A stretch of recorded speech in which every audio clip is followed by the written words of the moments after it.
We all love chips, but is it a good idea to use them as a seasoning for a steak? Today we're going to find that out. For our steaks of choice, we have a Dallas steak and we have a porterhouse. Now if you've never had a Dallas steak, it's very similar to a filet and a sirloin. We're going to go ahead and cut it in half because we need 3 steaks.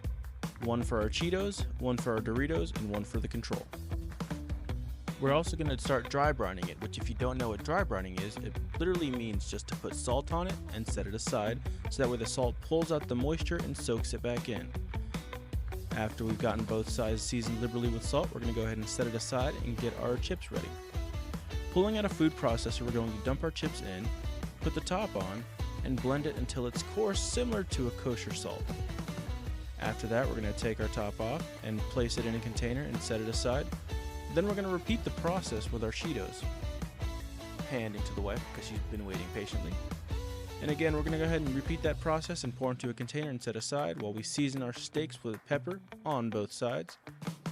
After that, we're going to go ahead and start seasoning with our chips.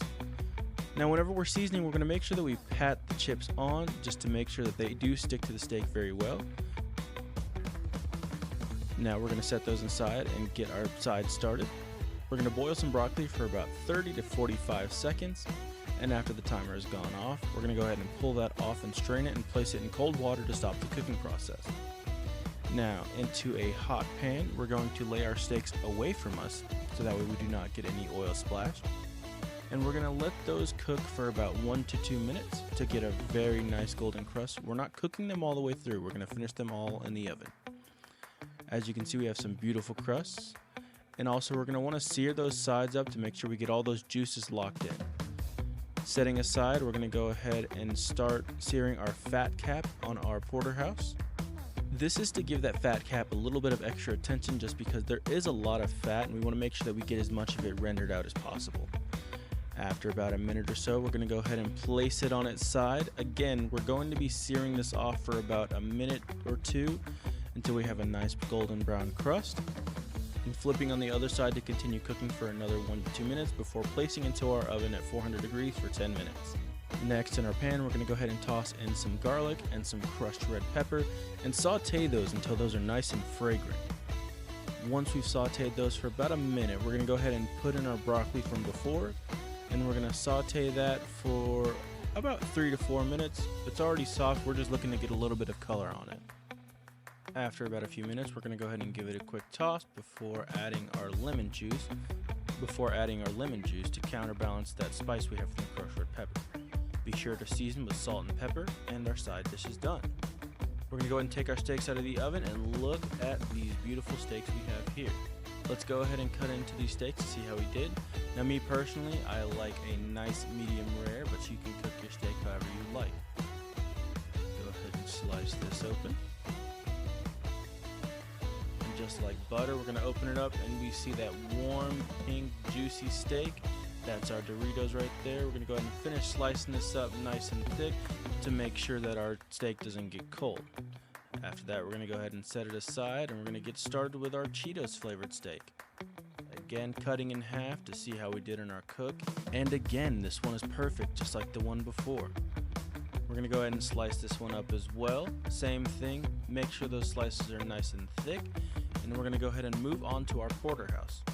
Now if you didn't know, a porterhouse is actually 2 steaks in one. On the right we have the filet, and on the left we have a New York strip. Now whenever we're cutting, we're going to make sure that our knife is close to that bone as possible. We don't want to leave any meat on this bone. Too delicate. We're going to go ahead and cut and follow down until we have the meat free of the bone. Set it aside, and we're going to repeat that process to the other side with the New York strip. Now once we've gotten that, we're going to set our bone aside and start slicing, and you already know the drill again. Thick slices. We want those slices thick with 3 C's. Now with traditional presentation with a T-bone and a porterhouse, you will slice it up and then place those slices in the appropriate section, which is where they came from. Now we have that placed there. We're going to start slicing up our filet, and you can just see it's so tender it's already falling apart. A lot of that is a little bit of fat, which is on the outside of that. But other than that, a tenderloin is a very lean piece of meat. Once we have that sliced up, we're going to place in the designated fillet area right there. Now for my favorite part, the taste test.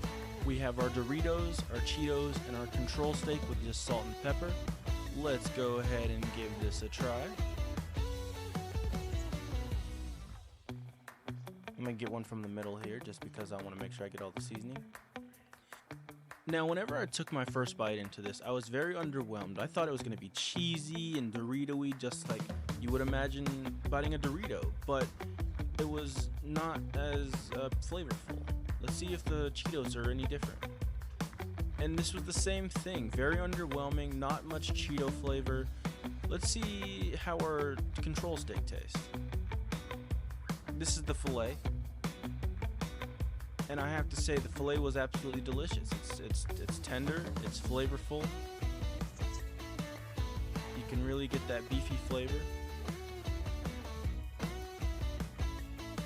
Next, we're gonna try a thick piece from our New York strip. Look at that. And the same thing, this was absolutely delicious. Every steak that we had today was delicious. I was just very surprised at the underwhelming flavor of the chips. We're gonna go ahead and try our side dish, the broccoli, and I would have to say this one was absolutely delicious. The citrus from the lemon and the spice from the crushed red pepper was amazing. Now from this experiment, what I found out is that whenever you have strong flavors that are in a Cheeto or even a Dorito, those flavors don't transfer over to your steak in the cooking process. I'm sure if you use them crushed up like a topping, those flavors would very much be noticeable, but after cooking them in the pan, they seem to have gotten very diluted. You can kind of barely just taste them. I would recommend it if you want to try it. It wasn't a bad steak. It was still very, very good. But if you like what you've seen here today in this channel, go ahead and leave a like and a subscribe. If you have any recommendations on things you want me to cook or even things that you want to learn how to cook, drop it down in the comment section and I will make a video on it and we will go from there.